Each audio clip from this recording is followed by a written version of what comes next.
All right, so this lesson is still covering scatter plots and trend lines. Our essential question: how do I use trend lines and slope to interpret data on a scatter plot and make a conclusion? Today, I can describe data on a scatter plot so that I can use trend lines to make predictions. I'll know I got it if I can analyze the data in a scatter plot to make conclusions. So remember this, we talked about it already. So trend line is this right here. The scatter plot is the data that's plotted. And this is considered linear because it all lines up. They're close together. This is the same slide as the last lesson. So you've got the equation of the trend line. And then you can determine the value of y when given an x value, and you can determine the value of x when given the y value by substituting in. So to pay attention to details. All right, so let's try just practice a few. So what trend do you see? We have the local ice cream shop keeps track of how much ice cream they sell versus the noon temperature on the day. On that day. So here's the figure. So you've got the temperature is 14.2 degrees, and this is Celsius, and then ice cream cells. And as the temperature goes up, the ice cream cells are increasing. So this information is plotted over here. So the question is, what happens to the cells as the temperature gets warmer? The cells increase. This is a positive correlation. Linear positive correlation. The cells are going up. Here's our cells as the temperature goes up. All right, then you've got our line of best fit. So this is our same data, the cells versus the temperature. So to predict what the cells would be when the temperature reaches 26 degrees Celsius. So we're going to come over here. This is 26. And if this line got extended to be approximately here, so somewhere between 6 and 700, because if you're here and go across, it's right between 6 and 700. So obviously it's not A, it's not B, C is the best answer there, 650.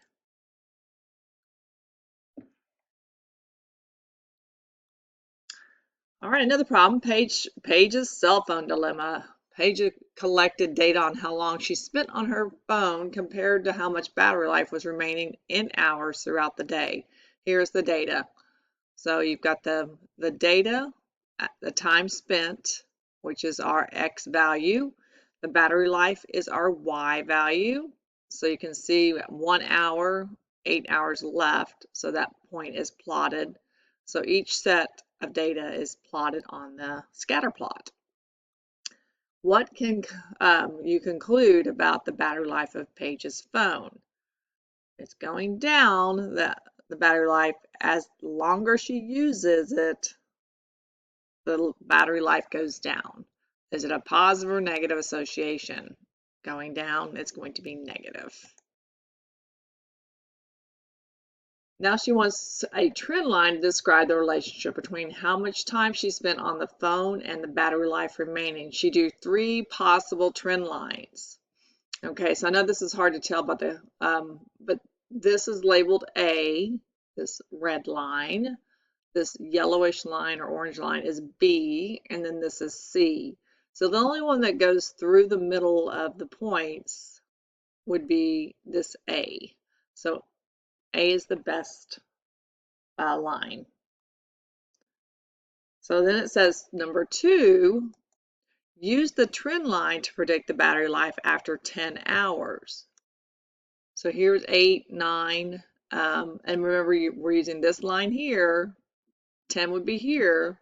We're going to go across, and it looks like it's pretty close to the middle between 1 and 2, so it would be 1.5.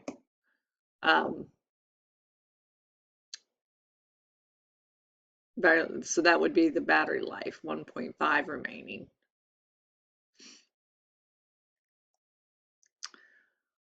All right, finding the equations from the trend line. So you've got step one, draw the trend line when you have data. This is a different set of data, but you draw the line of best fit or trend line.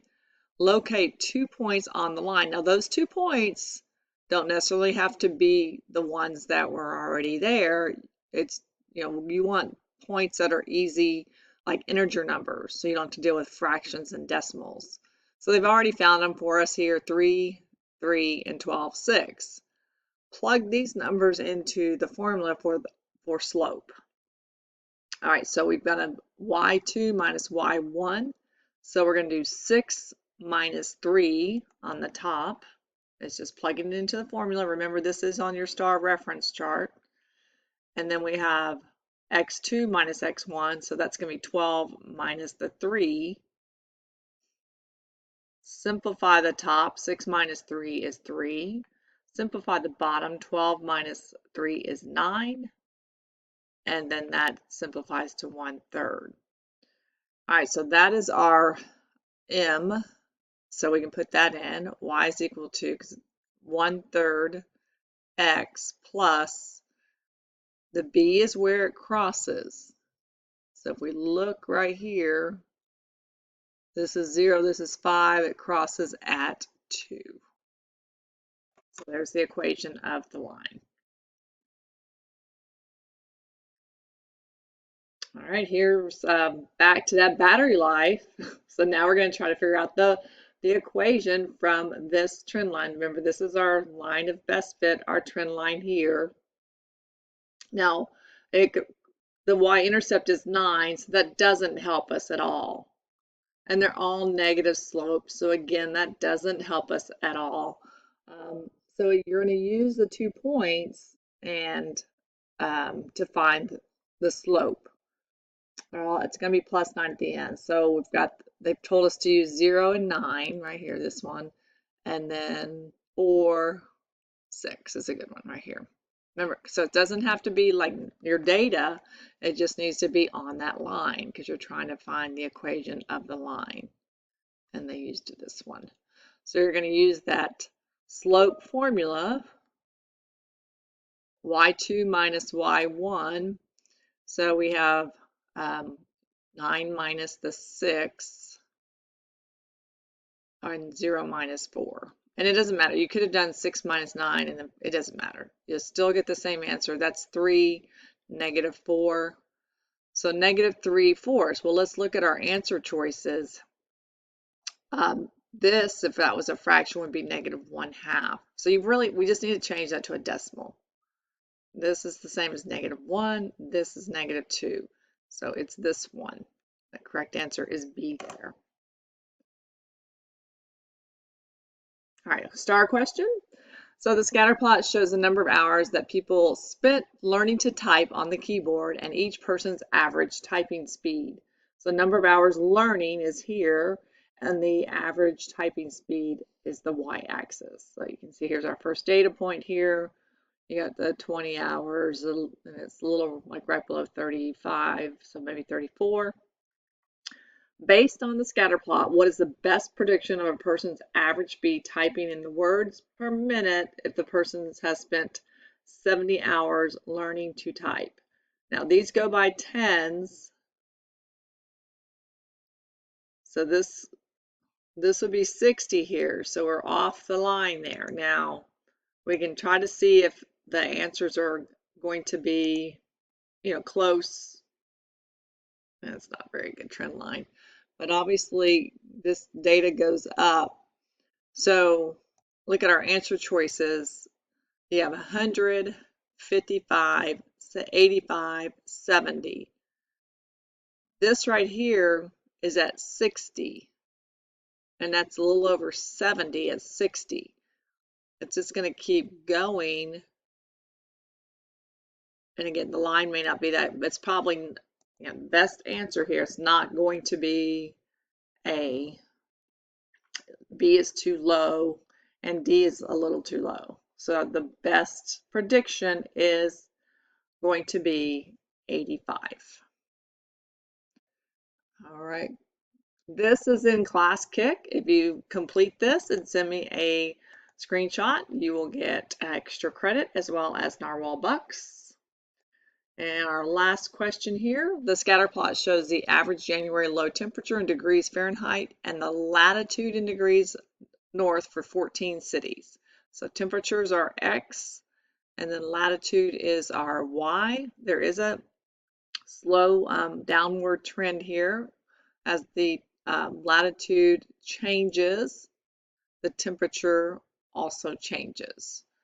So based on the scatter plot, what is the best prediction of the latitude in degrees north for a city that has an average temperature of 75? Okay, so again, you could try to do an equation. You can see if it's easier just to go ahead and see, make a good prediction. All right, so this is 60. This would be 65. 70 is going to be off our grid. But let's look where it's at 60. It's 60 is like right above 20, if this line's pretty accurate.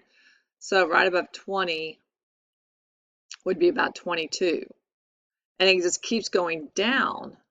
So it has to be lower than 22. Well, the only one lower than 22 is A. So most of the time you can make a prediction just from the data and drawing that line. Okay, so here's our lessons for the week. Make sure you reach out to me with any unanswered questions. We did this 5.03. Make sure you complete the lesson in the OMS. There is a TFAR on your schedule for tomorrow. I'm actually out of the office. I have to go out of town for a wedding, so make sure that you complete the online lesson and to get that TFAR done. Let me know if you have any questions.